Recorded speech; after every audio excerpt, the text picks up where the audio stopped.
Sintoniza Agenda 1180.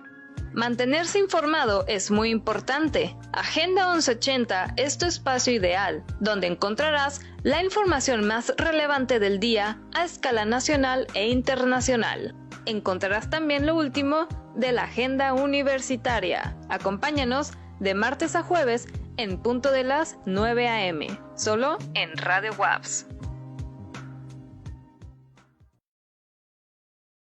Mantenerse informado. Muy buenos días, tengan todas y todos ustedes. Estamos transmitiendo en vivo desde nuestra operación técnica, ¿no? La Universidad Autónoma de Baja California Sur. Pues aquí una servidora en casita, Yasmín Rodríguez. Gracias, Jesús Flores, por hacernos el favor de estar en la operación técnica. Bueno, el día de hoy, miércoles 9 de febrero, me da muchísimo gusto de estar esta mañana con cada uno de ustedes, ¿no? De llegar a sus hogares a través de la señal del 1180 de amplitud modulada, a través de Facebook. Nos puedes ver por Facebook Comunicación Radio WAPS y nuestra radio digital a través de mixlr.com/Radio WAPS. Así también estamos en una plataforma nueva para nosotros que es Radio Garden. ¿Quieres sintonizarnos? Es el momento. Recuerdan pues que estamos con... para que nos puedas mandar algún mensaje, qué te parece nuestro programa de Agenda 1180 AM. Esta mañana, 9 de febrero, pues me da mucho gusto de presentar a la maestra en Ciencias, María Luisa Cabral. Ella es catedrática de nuestra universidad y bueno, esta mañanita nos viene a platicar sobre este tema que está pegando muy fuerte en todo el mundo y me refiero al contexto, este contexto de Ucrania, Rusia, Estados Unidos, este conflicto bélico, al parecer esta tensión que existe entre ambos países y bueno, todo lo que está sucediendo o previo a lo que pudiera parecer que está pasando en estos momentos. Bueno, pues maestra, dejamos el control para que usted nos platique un poquito sobre ese contexto que sucede actualmente. Sí, muchas gracias, buenos días, muchas gracias por la invitación, mucho gusto de estar otra vez con ustedes. Efectivamente, el tema de Ucrania, del conflicto de Ucrania, pues es un tema central, ¿no? Ahorita, porque tiene que ver con el conflicto entre Estados Unidos y Rusia, que está pues, al máximo, y tiene que ver con la relación también, o sea, con Europa, tanto con Rusia como con Estados Unidos, ¿no? Que está ahorita también, bueno, están los pobres ahí en medio, ¿no? del problema. Sabemos que hay un conflicto muy fuerte entre Rusia y China. Ucrania ocupa un lugar central, porque, bueno, de hecho, Ucrania siempre ha sido, es geográficamente un puente entre Europa y Rusia. Entonces, y además ha sido también una fuente importante de materias primas, ¿no? Y era, pues, antes de que se construyera el famoso Gulf Stream 2, que es el acueducto, el gasoducto, mejor dicho, que va del norte, todo el norte de Europa, desde Rusia hasta Alemania. Pues antes de esa construcción justamente se pensaba que el gasoducto se construiría a través de Ucrania, porque era el país lógico, ¿no? La conexión geográfica más clara. Pero bueno, el caso es que justamente ya tienen mucho tiempo con este conflicto. Es bien interesante porque supuestamente el conflicto se desató, según los medios corporativos, porque Rusia amenaza con invadir Ucrania. Sabemos que Ucrania se independizó de la URSS cuando se desmanteló la Unión Soviética. En 1990 se independiza Ucrania de la Unión Soviética y desde entonces los pobres pues han tenido conflicto tras conflicto y además, lo que es peor, un deterioro político y económico muy fuerte. Entonces, siempre ha habido esa pugna, además viene de muy atrás, entre inclinarse, si Ucrania se inclina más hacia Rusia o más hacia Europa. Esto viene de muy atrás, de hecho la misma Ucrania está dividida, pero es muy interesante la historia porque resulta ser que el origen de Rusia es el llamado Rus de Kiev, el que se llamaba el Rus de Kiev, ¿no? O sea, es la Rusia de Kiev, fue el primer origen de los rusos, ¿no? Los rusos, igual que los bielorrusos y que los ucranianos, forman parte de los eslavos orientales, o sea, son un grupo étnico pues muy estrechamente vinculados. Son lo mismo étnicamente, ¿no? De hecho, los eslavos es un grupo mucho más amplio, que son los eslavos occidentales, que son los polacos, los checos, los eslovacos, todos esos, ¿no? Y los eslavos del sur, que era lo que era la Yugoslavia, ¿no? Que son los croatas, los bosnios, macedonios, todo esto, ¿no? Entonces, son el mismo grupo étnico, son rusos, de hecho. De hecho, el nombre original era Rusia, pero el Rus de Kiev abarcaba lo que era Moscú, lo que se convirtió después, se independizó, digamos, se separó, se fueron separando, estamos hablando del siglo XII, siglo XI, ¿no? Se separó del Rus de Kiev y se fue formando el ducado o el principado de Moscú, que es el origen de la actual Rusia. O sea, es la parte europea de Rusia, porque hay que recordar que Rusia fue un imperio inmenso que tiene no solamente eslavos, o sea, los eslavos son los rusos, el corazón de Rusia, pero tiene muchos otros pueblos, ¿no? Siberianos, mongoles, tribus túrquicas, etcétera, ¿no? Entonces, tienen un mismo origen, pero desde el principio se jalonearon porque, bueno, después de la invasión de los mongoles en esa zona, entró la dominación de Polonia en la parte occidental de Ucrania y la dominación de Bizancio por un tiempo y después del Imperio Austrohúngaro en la parte oriental. Entonces, desde siempre han estado jaloneados, vamos a decir, entre la historia que tuvo Rusia y la historia de Europa, ¿no? Entonces, eso, y además, bueno, el conflicto empezó, ya habíamos dicho, se independizó hasta 1990. O sea, Ucrania formó parte del Imperio zarista desde el siglo VI, siglo XVI, siglo XVII, siglo XVII, siglo XVIII, ¿no? Entonces, formó parte del Imperio zarista siempre. De hecho, el actual territorio de Ucrania, comprendido Crimea, que después ya viene el conflicto de la anexión de Crimea, ¿no? Pues se fue expandiendo ese territorio de Ucrania dentro del Imperio zarista por las propias conquistas de los zares, ¿sí? Entonces, y así permaneció dentro del Imperio zarista. Cuando se da la revolución socialista, pues obviamente hubo un periodo en que se desarticuló el Imperio zarista.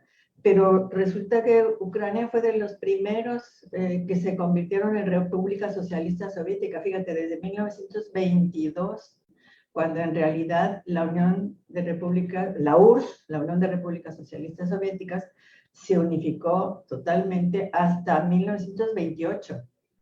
O sea, Ucrania fue de las primeras repúblicas socialistas soviéticas que se incorporó a la Unión Soviética.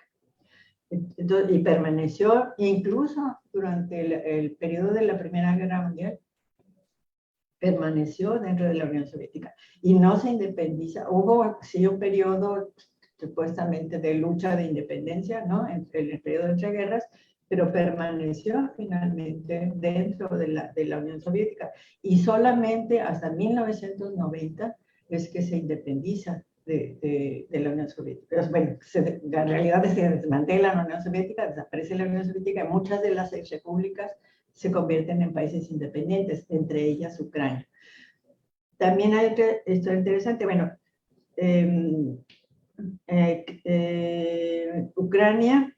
Crimea, que es la península sur de Ucrania, que está dentro del Mar Negro, que el Mar Negro conecta con el Mediterráneo, que es una zona súper estratégica, que además es interesante porque estuvo durante todo lo que duró el Imperio Bizantino, estuvo bajo el dominio del Imperio Bizantino, o sea, más vinculado, vamos a decir, culturalmente con Rusia que con Europa, ¿sí?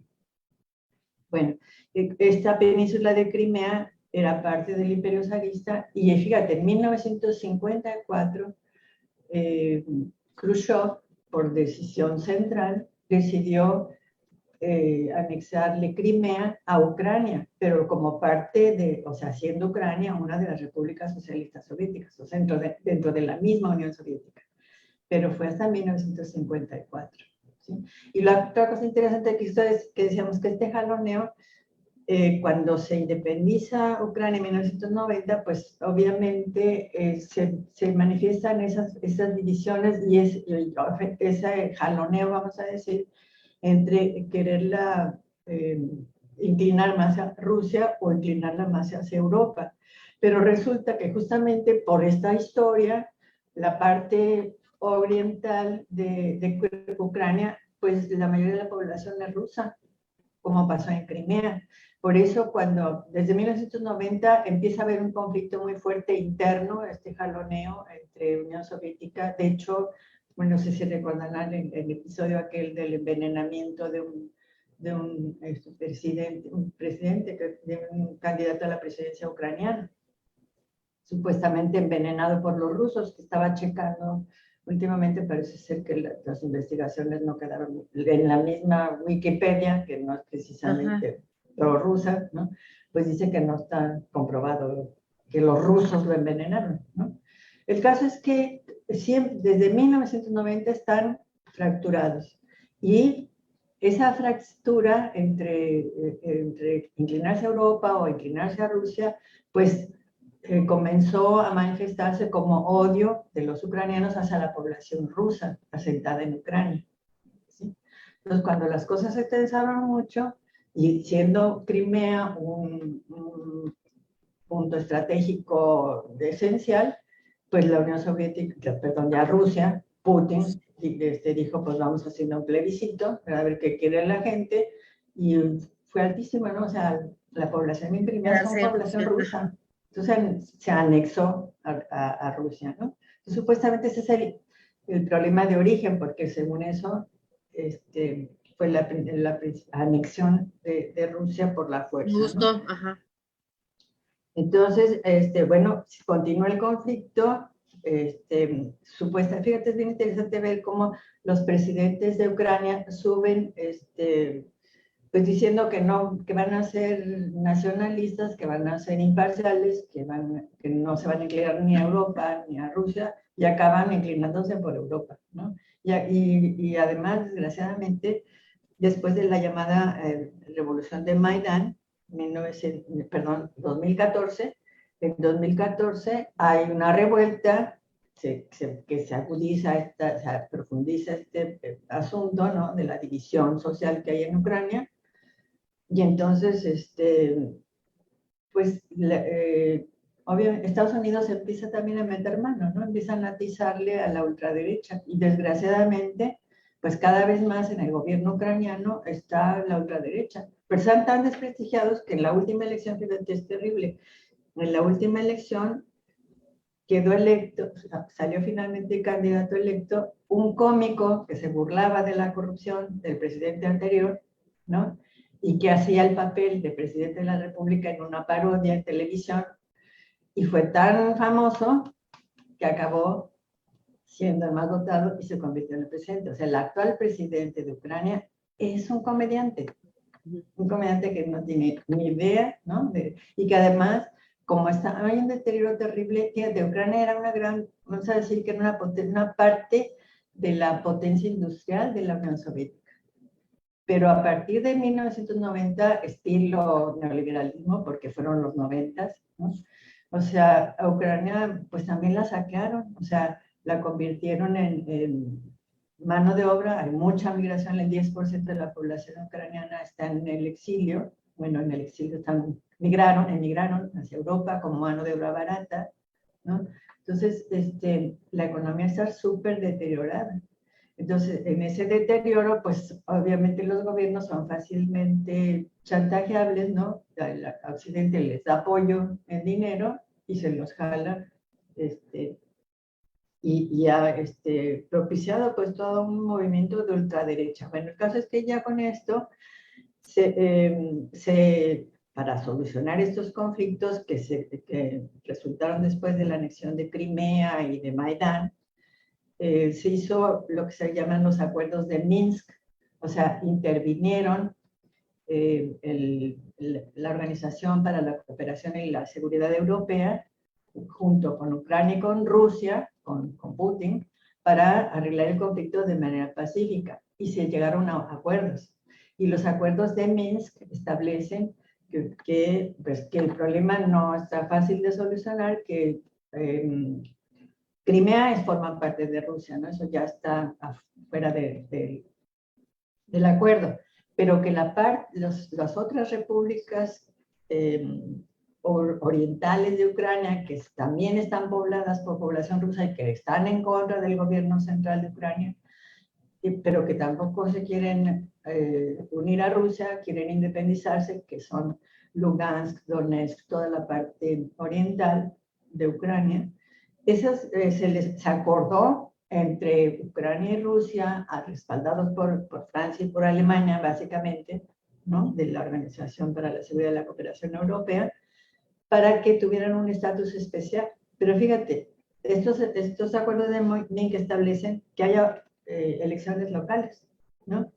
Bueno, el caso es que elecciones locales, alto al fuego, mantenimiento, vigilancia, fíjate, vigilancia de todos, de la frontera entre Rusia y Ucrania, porque es la parte conflictiva, ¿no? O sea, es la parte en donde los rusos colindan con las provincias de Ucrania que están pobladas por rusos y que se quieren independizar y que Ucrania no quiere que se separen, entonces ahí está el conflicto ahorita, ¿sí?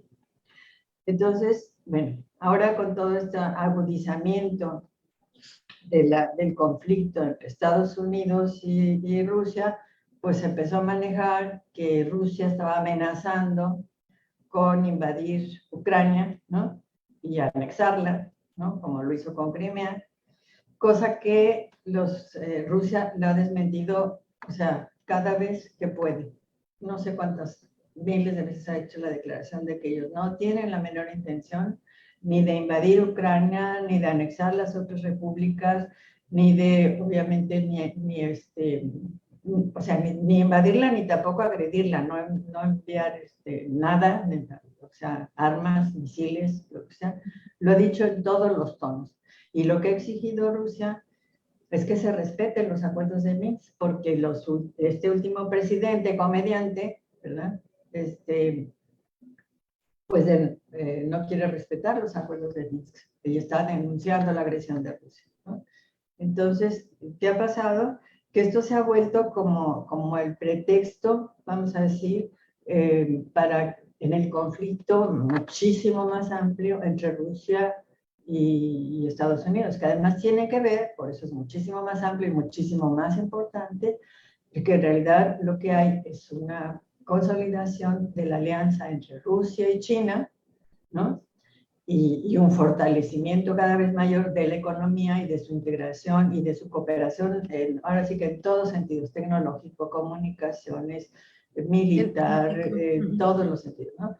Y por otro lado, que tenemos es un deterioro terrible de Estados Unidos a nivel interno de su economía. Fíjate, un dato que es así muy claro. Estados Unidos está batallando para que ahora en febrero le apruebe el Congreso su presupuesto, por el problema de la deuda que ya sobrepasa más de 100% del Producto Interno Bruto, ¿sí? Y China tiene programado su desarrollo para el 2035. Esa es la diferencia entre Rusia y Estados Unidos ahorita. Digo, entre China y Estados Unidos. Entonces, el problema, están usando a Rusia en el enfrentamiento por la unión estratégica que hay entre Rusia y China y porque es más fácil enfrentarse con Rusia que enfrentarse directamente con China, ¿sí? Entonces, todo eso está ahí atrás, entonces obviamente es muy importante, pero fíjate, ha sido bien interesante porque llegó un momento en que sí o sea, han manejado tanto esto de la amenaza rusa y la amenaza rusa, que Rusia efectivamente desplegó tropas en su territorio cerca de su frontera, ¿sí? Y además ha exigido, Putin ha establecido lo que llama líneas rojas, que la OTAN no se siga expandiendo hacia las fronteras de su territorio, que no se le dé armamento a Ucrania, que se mantenga, que se respeten los acuerdos de Minsk, ¿no?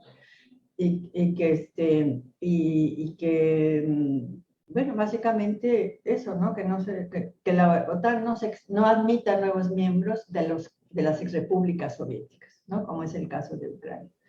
Entonces, ese es el choque frontal, ¿no? Entre la posición de Rusia y la posición de Estados Unidos de que no, Estados Unidos está agrediendo a Ucrania, perdón, Ucrania está siendo agredida por Rusia, entonces hay que fortalecerla, hay que apoyarla con la OTAN y hay que, ya ni siquiera, es bien interesante porque estos últimos días, a pesar de que llevan, no sé, meses, con esto está la guerra inminente porque la inminente invasión rusa en Ucrania, desmentida todas las veces por Rusia, a pesar de eso, siguió como muy candente el conflicto. Pero como a Putin no lo han movido de su posición y ahora se acaba de celebrar una cumbre, ahora con las Olimpiadas, una cumbre entre Rusia y China, en donde Rusia tiene todo el respaldo de China, todo el respaldo. Entonces, además ocurrió otra cosa, fue tal el exceso ¿cómo se puede decir? La psicosis, ¿no? De la inminente guerra en Ucrania, que los pobres ucranianos están vueltos locos, literalmente. Entonces, este presidente comediante, que es un pelele, que lo tenían comprado con un préstamo de no sé cuántos millones de dólares, tuvo que decirle a Estados Unidos y al mundo, decirle que no había ninguna amenaza de inminente guerra con Rusia y que por favor ya no manejaran esa psicosis porque la gente en Ucrania está súper asustada. O sea, el presidente Zelensky lo tuvo que decir. Entonces, a partir de ahí, como que ya le bajaron. Y ahora es bien curioso porque estaba viendo, no sé si viste, hubo el presidente Macron fue de visita a Rusia para tratar de arreglar el asunto, para intervenir, ¿no? Diplomáticamente, así como el salvador del asunto, ¿no? Cuando ya el asunto ya estaba superado, pero bueno, ahí llegó el salvador del mundo. Y entonces, proponiéndoles, acordando con Rusia, que se respeten los acuerdos de Minsk, que es lo que viene exigiendo Rusia desde hace, o sea... Desde hace rato, exactamente. Ajá, desde hace rato. Entonces, imagínate, es bien curioso eso, ¿no? Entonces ya Ucrania está dejando de ser el problema, sin dejar, o sea, ahorita es una situación muy delicada, muy, muy delicada, porque la confrontación y el deterioro de Estados Unidos está a tal grado que parece ser que, de hecho, no parece ser, ya han mostrado varias veces que lo que quieren es desatar un conflicto en las fronteras con Rusia. Ya lo hicieron en Bielorrusia. ¿Te acuerdas lo de Kazajstán, que fue todo un escándalo? Qué barbaridad, estaba incendiándose Kazajstán de rebeldía. ¿Y se apagó qué? En 3 días, ¿no?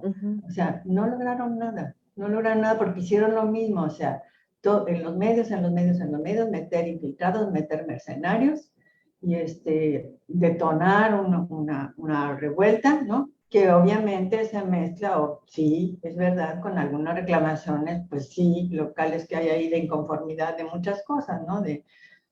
La economía está deteriorada en todos lados, el COVID ha hecho estragos en todos lados, pero van y donde le pueden hacer daño a Rusia, meten este tipo de estrategia, ¿no? Pero no les ha resultado, no les resultó en Cuba, no les resultó en Bielorrusia, no les resultó en Kazajstán, no les está resultando en Ucrania.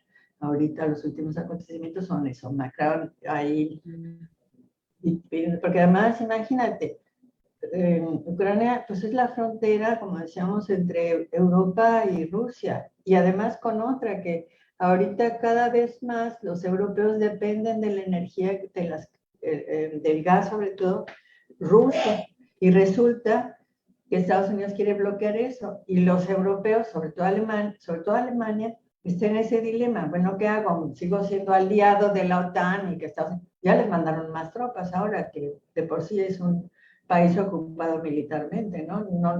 Fíjate, es más desarrollado de Europa, están con bases militares de Estados Unidos. O sea, eso es terrible.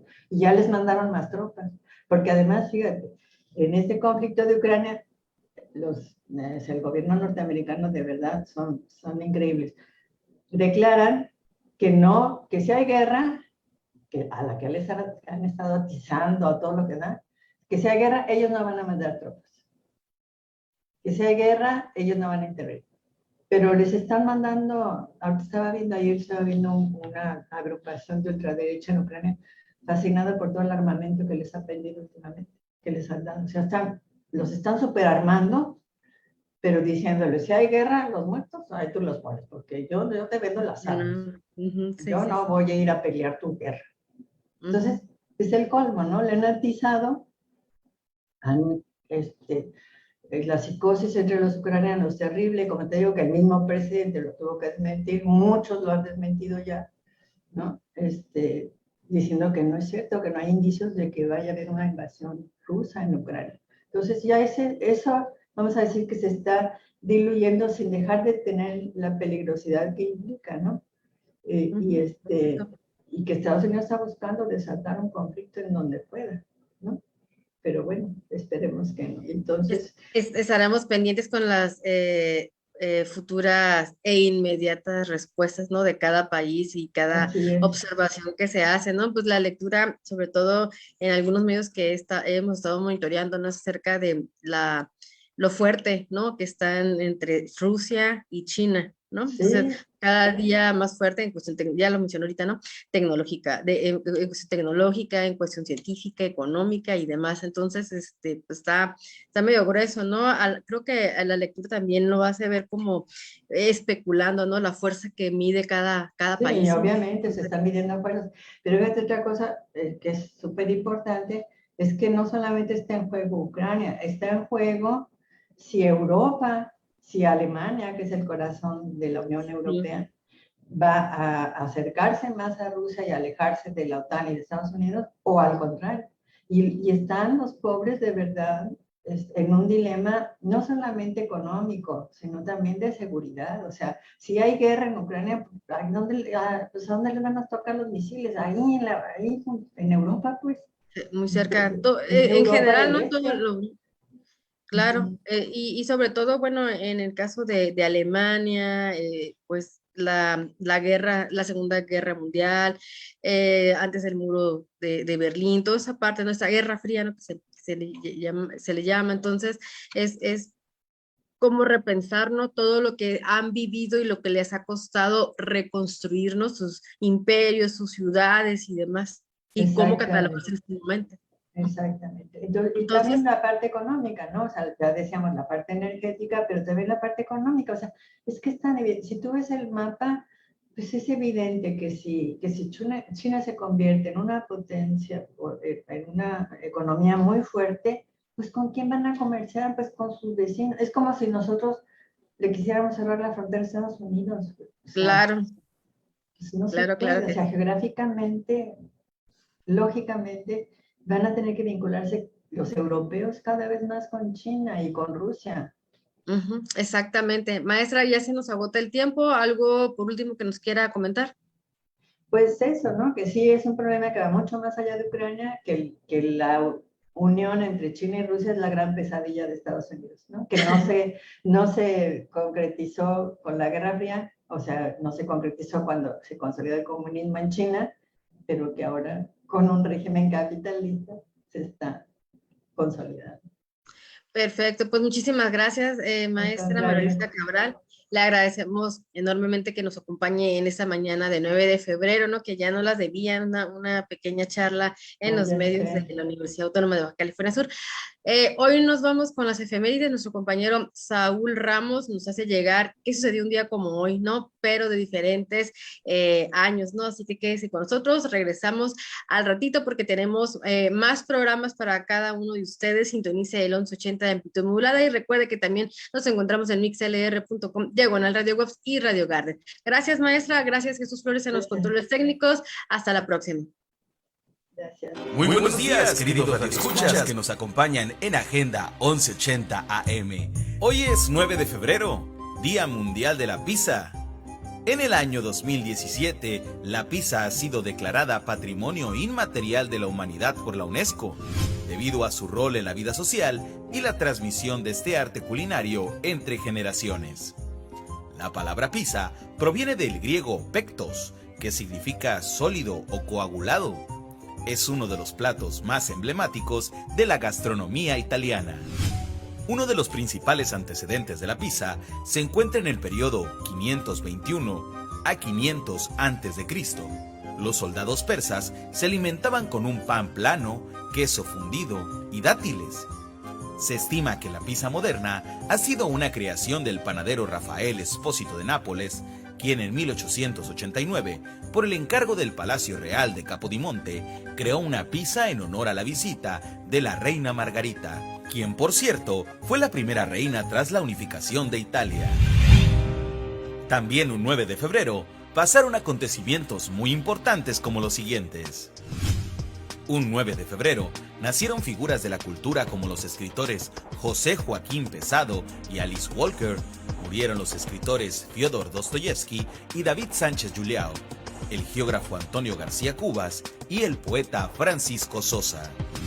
También un 9 de febrero, pero de 1913, inicia en México el hecho histórico conocido como la Decena Trágica, en la que un grupo de militares se subleva contra la presidencia de Francisco I. Madero. Todo concluye con la muerte del gobernante y el ascenso al poder de Victoriano Huerta. Y en 2006, un equipo de arqueólogos estadounidenses hallan en Egipto una tumba faraónica intacta al lado de la del faraón Tutankamón, cuya antigüedad data de más de 3.400 años. Y hasta aquí concluimos Efemérides, las personas, los momentos.